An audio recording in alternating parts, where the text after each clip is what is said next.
Hey everyone, before we get started with today's video, if you're interested in getting high-paying job offers sent to you for free, you can enter your email below for Fetti. Fetti will help you land the job of your dreams. Basically, all you have to do is answer a couple of questions, enter your email, and Fetti will actually send you a list of high-paying jobs. It's super easy. You can even do this remotely and from anywhere in the country. You can literally apply to multiple jobs in a single click. So use our link below for Fetti, and now let's jump into the video. Yeah, guys, this is Adam. He Right. is a Lyft driver. I used to be. Used to be a Lyft driver. How long ago did you drive for Lyft? So I got started in 2014 and I signed up for both Uber and Lyft at the same time.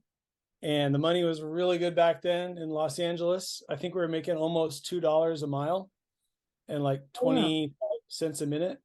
Yeah. So when I got started, the money was so good. I just drove like crazy. I drove all the time and I drove for both companies as much as I could. Oh, And wow. until I earned a promotion with Lyft. So that was exciting. Yeah, wow. That was a long time ago. That's like when they first started, right? Yeah, it was still a new thing, and I met Dylan in LA. I think at a rideshare get together thing at a bar somewhere. I forget how we met, but anyhow, back then it was they were both competing because they were both so new, and they just kept dropping their prices little by little. And I could see that the money was really good, so I was like, I'm gonna get this while the getting is good, you know. So Yeah. I drove a lot. Like I would do like 40 hours on one app and hit all the bonuses, and I do like 20 hours on the other one and get a few bonuses. Oh, And wow. then yeah, after a while I earned a promotion with Lyft, so that was exciting. That's cool. So when did you stop? Like what year did you quit driving? That's a great question. So I think I drove for like 3 years really consistently from 2014 to 2017. And right around that time, there was like Uber didn't have a lot of events for the drivers, but Lyft did. And down at the Lyft hub in Los Angeles, we had a like a get together, and they invited a few of the drivers that were actively recruiting other drivers. So I had referred like I think 20 people, and so they made me a Lyft ambassador. They had a party, and this is going to answer your question. So I actually stopped driving because I went to this Lyft party at the hub, and one of the supervisors was like, "Hey, come over here. I need to talk to you." I thought I was in trouble for a minute, is he? And then he's like, "No, we have a promotion for you." And I said, "Oh, like what am I going to do?" He's like, "Well, you're probably going to be driving less, but you're going to be recruiting more." And I was like, "Well, what if I still want to drive?" And he's like, all the other guys in the room were like, "No, dude, just trust us. This is better." So I started driving like almost not at all, because what they did is Lyft gave me two company phones, and they gave me a code name on each phone, and they basically let me go around and take unlimited Uber rides. And I had to while I'm sitting in the car, I had to convince the Uber driver that switching to Lyft was better. Oh, wow. That's so cool. Yeah, That's such an interesting job. They just and like, every time I could convert an Uber driver, I would make like $300. So if you could do two oh, or three of wow. those in a day, you're making like $600, $900, and you like why would I drive anymore if I can make like $300 for flipping one driver? Yeah, that's so cool. I didn't even know that like they were doing that. Yeah, isn't that weird? And that's a top secret thing a lot of people don't know about. Uber does that to Lyft, and Lyft does it to Uber. And some people are like super loyal, or like Uber loyal, right, to their company. So they would be like, "Get out of my car. I know who you are. I know what you're trying to do." But you have to play it like really casual. And some people, they hate Uber and they're ready to try Lyft. Like, "Oh, I was thinking about it," but they're like, "Oh, I don't like the pink mustache."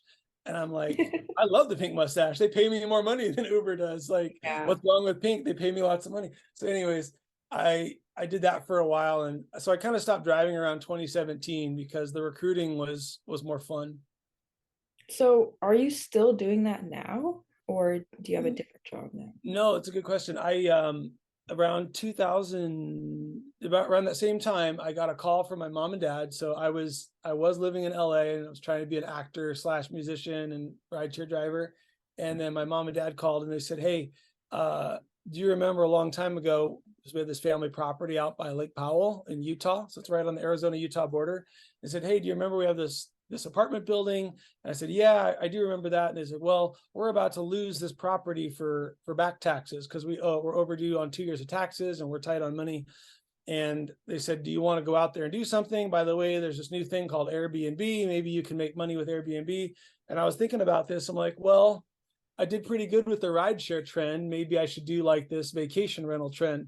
And this is probably something anyone listening to this, they could really pay attention to, is like leveraging trends, right? Like crypto became a trend in the last few years and some people became millionaires. But for me, I thought about it. I had about $10,000 saved and I got a new Prius. So I'd have even more money, but I got myself, like, I traded my old SUV and I got a Prius for the gas mileage. But I had 10,000 saved and I thought, well, how much is the taxes? My mom and dad were like, we owe $8,000. It's like, well, I got 10. So I spent, like, I came out here with my girlfriend at the time and we started fixing up the property and got it paid off. So that's what I do now. I have a fourplex by the lake and it's been green for the last 5 years. So That's cool. Airbnb. Yeah. I would probably still do rideshare just for fun, but it's not busy enough out here. That makes sense. Yeah, but that's a really good like business to get into. Yeah, I would encourage anyone, like, if they're tired of being in traffic all the time, just keep saving your money and then find something that you can put your money into that's going to be more lucrative and more interesting than rideshare. Like rideshare, it was great for like a few years. And then one day I was like, golly, how many hours of my life have I spent like just in traffic, And you're making money, but is that what you really, always want to do? Some people love it, but for me, I was ready for, to do something new. That makes sense. And guys, for those of you who are watching, this is a perfect example of how like doing Lyft or Uber shouldn't be like your career. It should more so be like a tool to help you reach your goals or like a stepping stone rather than making that like your main thing. I think you're right. And some people, like, they do kind of turn it into like a career. Like some people, they get a whole personality around it, Like there was that guy in LA, like he would dress up in drag and his whole thing was called Driving as a Drag. And he made like a YouTube channel out of it. And other people, like, they soup out their car with lights and whatever, or they upgrade to like SUV or black because they really love it. For me, I really enjoyed it, but I wouldn't say I loved it. There are times where it was like downright tough, like you get really bad customers you got to deal with, or they throw up in your car. But overall, I really enjoyed it. And I tried to get more creative with it, like creative ways to make money. Like most people don't think about it, but just like putting a tip jar, like in your cup holder, like just anything, like something that looks nice, but you can just do like a big gulp empty cup and write tips on it, and like people will actually just throw money in there. But if you don't have it, they're probably not going to tip you. But if you do have it, it's kind of like if you're at a coffee bar at a Starbucks and you see a tip jar sitting there and there's $1 in it already, and you think, oh, well, the person before me, they gave a tip, I'll look like a cheapskate if I don't give a tip. So it's kind of funny, just having a little cup in your cup holder with $1 in it and write tips, like it'll actually bring in tips. Is like one thing I did. And I would always hand out like referral credits. So that little card with your code on it, like every Uber customer that was in my car, I would ask them if they ever had a Lyft, and they're like, no, I haven't tried Lyft yet.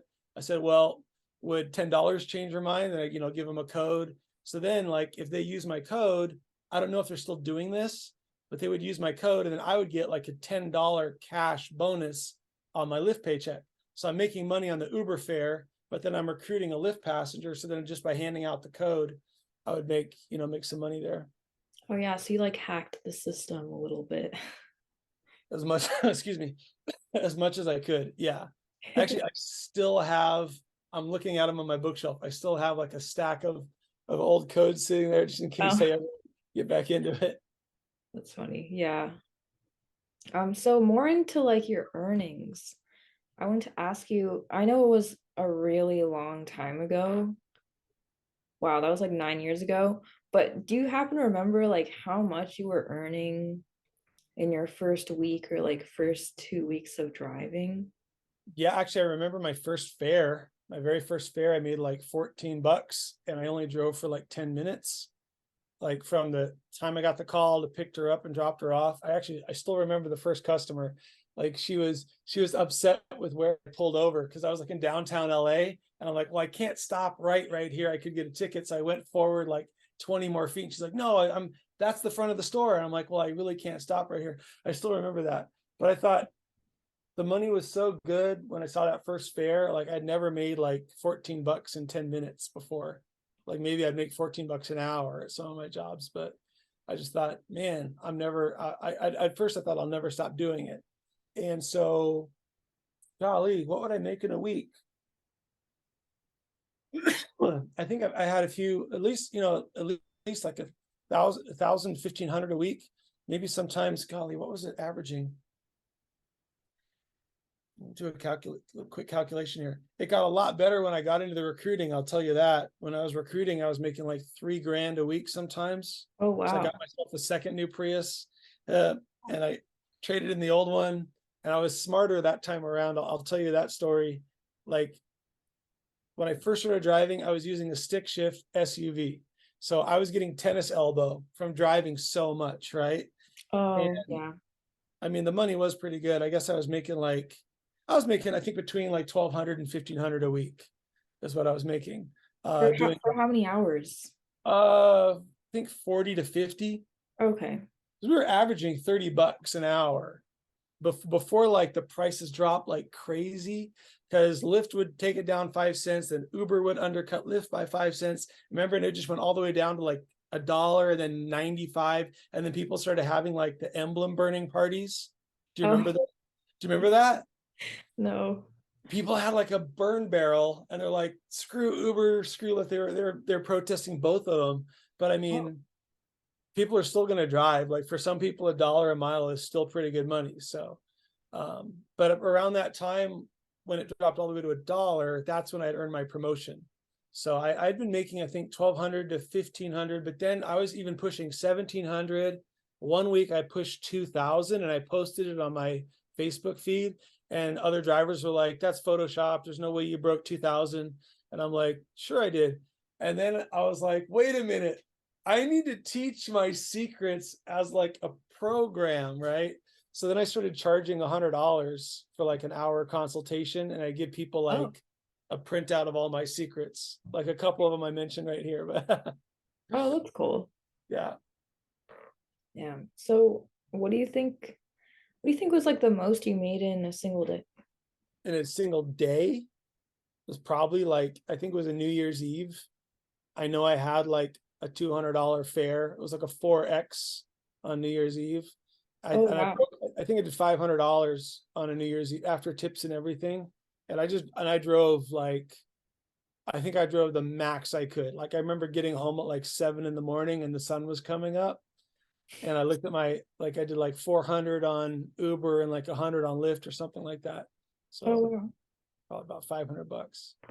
That's pretty good. Well, people are desperate to get home, and there's nothing else they can do. Yeah, true. Yeah, especially like New Year's Eve. Yeah, it's kind of when you got people by the tail, like there's nothing they can do on some of those busy weekend nights.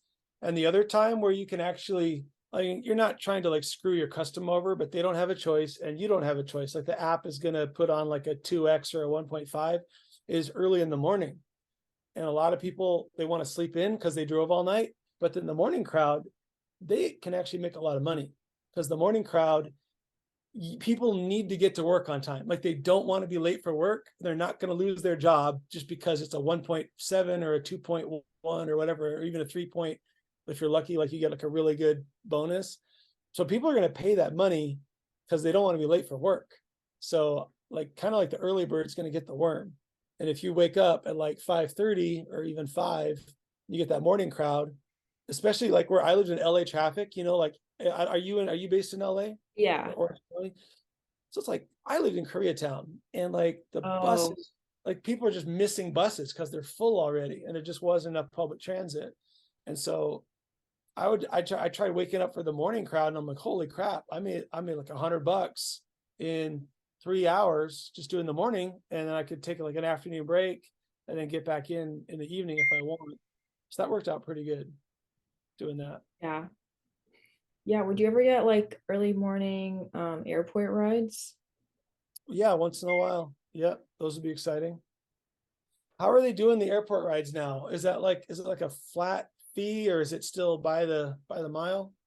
I'm not sure, but Lyft actually just added some new like airport feature to LAX and like the Chicago airport where they'll like pair you with a driver before you even get out of the airport so that like the driver and the passenger should meet outside like right at the same time, Oh, interesting. So which there's I like no don't wait really know time. how that works, but like, Oh yeah, that's genius because otherwise you're stuck going in the loop waiting for somebody. You're not supposed to do that, and you're not supposed to stop and wait either because you'll get a ticket. yeah, yeah, true. I didn't think about that. Yeah, I got a ticket once just trying to pick up a friend. Like it wasn't even an Uber ride. And I was pulled over to wait for a friend, and they were harassing me. And so I drove around once, I came back and I waited again, and they got me, but they didn't even serve me the ticket. I drove away and they got my license plate and they put it in the mail Oh, and I got it later. that sucks. Yeah, that was a big pain in the butt. Yeah.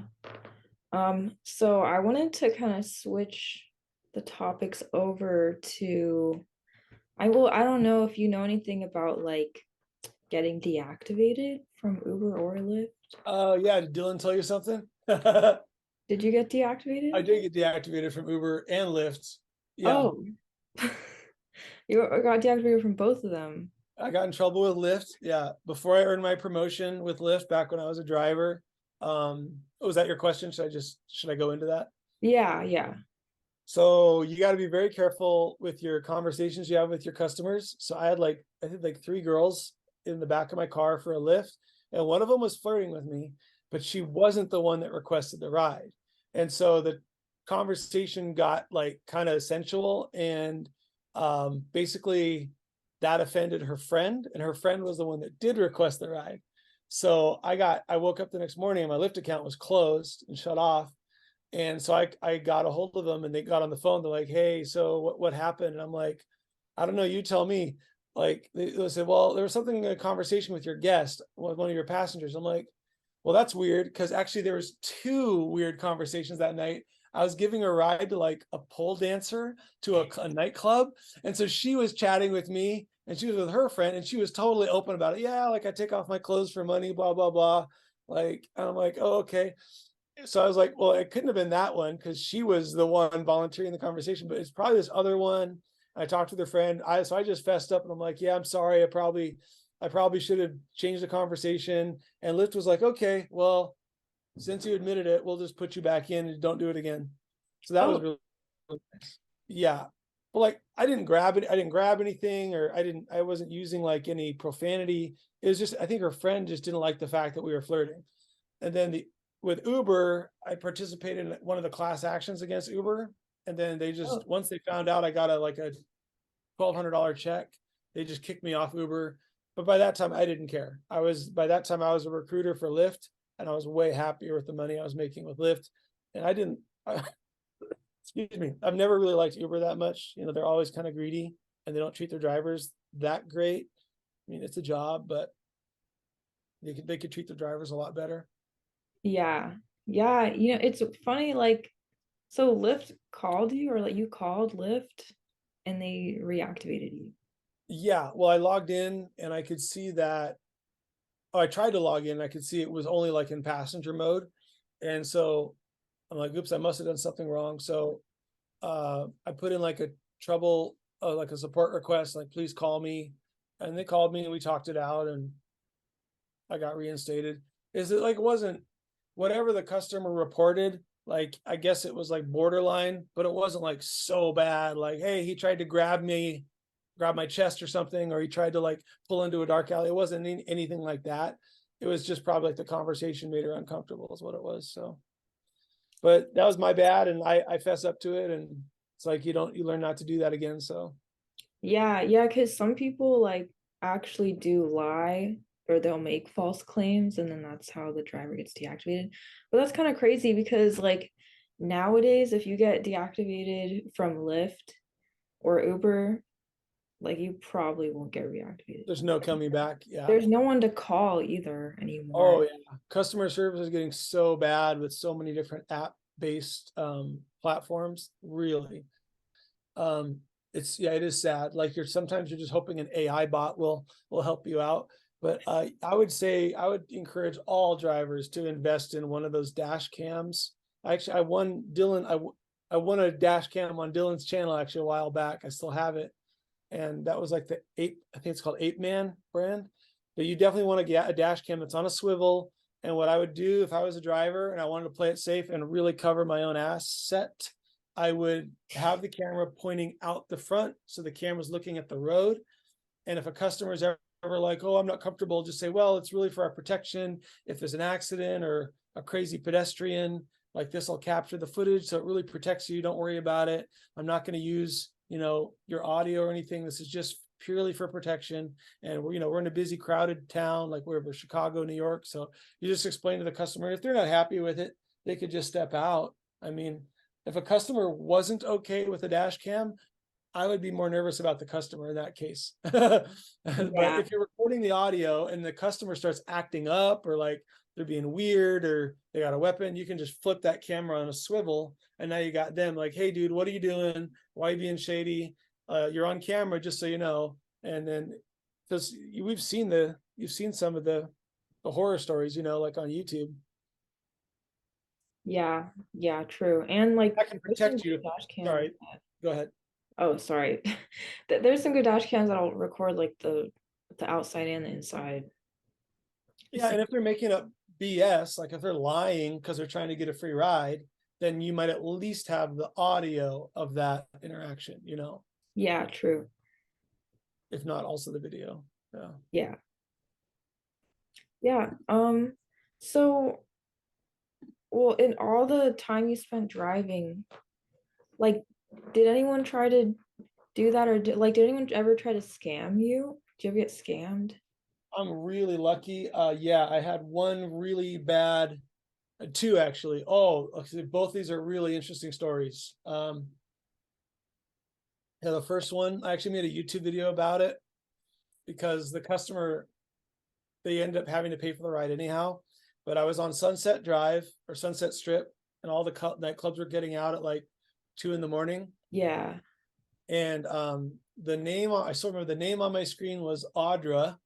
And so I was brand new. It was like my first week, like my third or fourth day. It was my first Friday night ever. And I rolled down the window and I'm asking like, hey, are you Audra? And this old lady with like bleached punk rock hair and like leather and chains and her old lady friends. And I'm not kidding, but like an 18-year-old boy toy that was dressed in leather, and he had like a collar, like a dog collar. And he was like their dog, like on a leash. They were waiting right outside the car, and this lady's like, yeah, I'm Audra, get in everybody. And she had like smoker's voice, really bad. And I'm like, okay. So then all four of them get in, and it's weird, right? Like they're in whips and leather and chains and stuff. And she's like, go to 7-Eleven, we're gonna get cigarettes and beer. And so I drive them to 7-Eleven, and while I'm in the parking lot, I get a call from the real customer, right? So that the person that got in was the imposter. Oh. And the real customer's like, hi, I'm Audra. How come I'm not in your car, but you're charging me money? And she's really angry. I'm like, oh my goodness, like I got scammed. And this is really weird because it's my third night on the job. And her friends are giggling in the back seat, and she's in the store with her boy toy on, like a leather leash, and they're buying alcohol. And I'm like, oh. Like, what do I do? And I'm like angry and embarrassed and confused all the same time. And so I played it really cool. And like, this is my advice, like always keep your cool. Like whoever keeps their cool the longest is going to win. Like, even if you're getting abused or you're getting harassed, just keep your cool, because you'll probably come out ahead, especially if you've got like video or audio proof. So anyways, they come back to the car, and I didn't have a dash cam. And I was like, hey, what's your real name? Oh, my name's Melissa. We'll just pay you cash. Like, we're sorry, we were just screwing with you. And I'm like, well, no, I'm really not supposed to do it with cash for insurance reasons. Can you just get out your Uber app? And she goes, well, I'm drunk. Take my phone. Here, you do it. So she gives me her phone, is he? And I look at it, and I'd never actually requested a ride either as a customer, but I look at it and it's like, do you agree to pay like 3.5 times the fare? It's like, it's busy right now. Like the whole screen is red, right?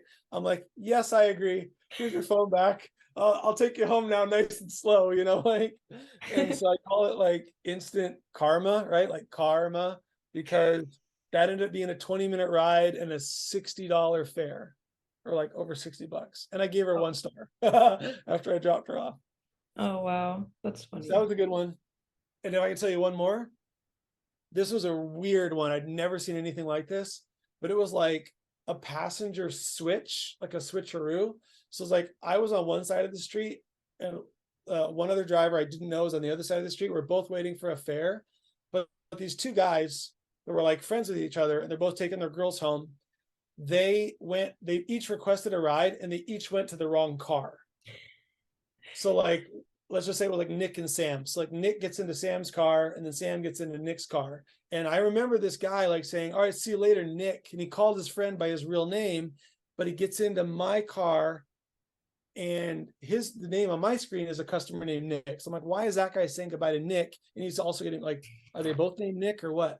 So then he's like, hey, we're not going to the place on the thing. We're gonna go to a different place. So just follow where I tell you. So I'm like, okay. And he's like, and then while we're getting to his house, he's like, how come the map was wrong? Like, dude, I don't think I was your correct customer. I think this should be a free ride, blah, blah, blah. And then I put it all together, and I'm like, dude, you're not even my real customer, and you knew you weren't my real customer. And I demanded to see this guy's ID. I'm like, dude, I want to see your photo ID, which he didn't have to do. So he gave me his ID, I took a picture of it. He tried to dispute the fare. And then I figured out it's like this really weird double cross. Like I'd never seen anything like it. But that's a weird way to try to scam like a free ride. So they did it on purpose. Oh, I think totally they did. Well, Oh. I mean, maybe there's a slight chance they both got into the wrong car, but I think I don't know, maybe they were drunk if I give them the benefit of the doubt. But my impression was that they were doing it on purpose to like scam a free ride. That's so weird. Yeah, people do like, I guess they call it the say my name scam. You know what I'm talking about? Sure. Yeah, so it's like that's why like as the driver, you should always have the passengers say their name when they get in. So yeah, like if my customer's name was Michael, I would make it a guessing game. Like my customer's name starts with M, and then they're like, well, it's Mickey. I'm like, no, I'm not looking for a Mickey, But even that might be giving them too much of a hint. But that's how I used to do it. Hmm. Yeah, because like the passengers should know because you see like the make and model of the car and the license plate and a picture because you have to have a picture if you're a driver, right? But with Uber doesn't make their passengers have pictures anymore, do they? Or never did they? The passengers don't need to, but I think the drivers do. Yeah, because the passengers can have an unverified photo. Like I picked up Drake once on Sunset, and I wish I had the footage of this, but I picked up Drake and he had a picture. It was a Lyft ride, so he had a picture of Tupac Shakur, and I was like, and he didn't have the name Drake. The name was George or something like that. So I figured maybe this guy just really likes like rap or R&B. And you know what I do is I try to figure out my customer based on their name and photo sometimes. So like when I saw the picture of Tupac, like I changed the radio station from the rock station to like the R&B hip hop station. So like your customer already gets in and they're already happy because they're vibing to music they like, right? So that was one other little secret I would do is I would try to figure out like what they liked. Like if it was like if my passenger was like an elderly couple, I would like change it to the classical station or like relaxing music, or like a businessman, I would put on like classical or something like that. And that usually got good reviews and helped with tips. Okay. Yeah. So wait, okay. So when you see picked up Drake, it was the actual Drake or someone pretend? No, Drake was really in my car. Oh. Yeah, he was. No, that's a funny story too. Yeah, Drake was coming out of the One Oak nightclub. Oh yeah. Yeah, it was a Lyft ride, but his picture was a picture of Tupac, and then it wasn't his name. It wasn't Aubrey or Drake. And he gets in the car and like his hat is pulled down over his eyes and his collar is up and it's like a gold chain. Like I can't even see his face. And he's like, hold up, I'm waiting on my girl to come. And so like he gets in, then this cute like 21-year-old girl gets in, and I think it was her first night drinking because we had to pull over her for her to blow chunks in the bushes. Oh, And it was funny because it gave me and Drake more time to talk, and I wanted to talk to him about music and stuff because I like to write music as a hobby. So anyhow, she was kind of crying. She was like, I can't believe I'm so drunk and I got to get up for work at 5:30 in the morning. I'm like, where is a cute girl like you going to work at 5:30? Like, I'm thinking it's a janitor job at McDonald's or something, like you're opening a fast food restaurant. And she's like, oh, I'm a Disney radio show host. I do the morning radio Disney show. I was like, oh, okay. Like, should I recognize you? And she's like, no, but you should have recognized him. I'm like, I can't even see his face. He goes like, it's like, what's up? I'm Drake. I'm like, whoa. So I think anyone driving in LA, like probably about 1 out of 1,000 rides will be a celebrity. It seems to be the that's average. I cool. gave like 5 different celebrity rides, and I did about 5,000 trips. Yeah. That's pretty cool. Yeah, so we're like running out of time here, but I wanted to ask one more question. Like overall, do you think driving is worth it? What's the hourly rate right now? Actually, there was a study that came out that said like around like 50% of drivers make below minimum wage. Breaking even, maybe. Yeah, that's a great question, and it matters to every single person. And what matters most is that you do like in a personal inventory. So I would get out a piece of paper or graph paper or something and be like, okay, what's my average mile per gallon? What's my maintenance? Like, I mean, I wouldn't be doing this with like a Ford Mustang or like, if you have to have a 5-seater car for starters, right? But you also don't want to use like an SUV. Like my first car was an SUV. I was averaging, it was a Saturn Vue, and Saturns were notorious for getting good mileage. So I was averaging 30 miles per gallon. But if I get a Prius and do 50 miles per gallon, like that's what you would do, right? So it all depends on what car you're using. Like I've seen people, I had people pick me up. They were driving like a truck. Like somehow it was like a 5-seater truck. I'm like, why would you be doing Rideshare when you're making 20 miles per gallon? Oh, I'm going to hit the bonus. I'm like, you're going to break even, dude. So you got to size up the quality of your car and your mileage, and then the hours that you're able to work. And if you're just sensible about it, I think it's totally worth it. But you just have to have a good car that gets good mileage, and then you got to learn how to tax deduct. I would tax deduct literally everything related to my car. So car washes, obviously all of your gas, new tires, wiper blades, everything. So I would just find ways to just increase my tax deductions. That would help a lot. Excuse me. That would help a lot as well. So I'd have to look at the numbers, but if LA was still around $1 a mile, unless there were some really good bonuses to make up for that, I probably wouldn't do it. I would probably want it to be like at least like $1.25 a mile. And that's if I also had a Prius. Yeah. Yeah, gas out here is expensive. What is gas right now in LA? For like regular gas, it's usually around $5 or like 5.30. It's nuts. So it was like 3.75 out here, and we took a dip, and then it just went back up to like 3.75. In some places it's 4. Oh, wow. I haven't seen any prices like that here in forever. Well, drivers should try to remember, like I really strategize this out. Like I have my own program. Like I was charging people $100 an hour to teach them how to double their income. Try to remember you make more by the mile than you do by the minute. So you don't want to be just stuck in stop and go traffic, making like whatever it is, 15 cents a minute. You want to be like doing like nice long runs, like the Thousand Oaks and back, or the airport and back. Like I'm talking LA, right? Yeah. Like a nice long drive up the 101 where you're out of the city traffic, and you're doing like you're driving 60 miles an hour, well, you're making more money by the mile than by the minute. So that's something to keep in mind too. Yeah. Well, thank you so much for all your great stories and your tips and everything. It was great learning about like your experience as a driver. Thank you for having me. It was fun. Tell Dylan I said what's up. Yeah, of course. All right, take care.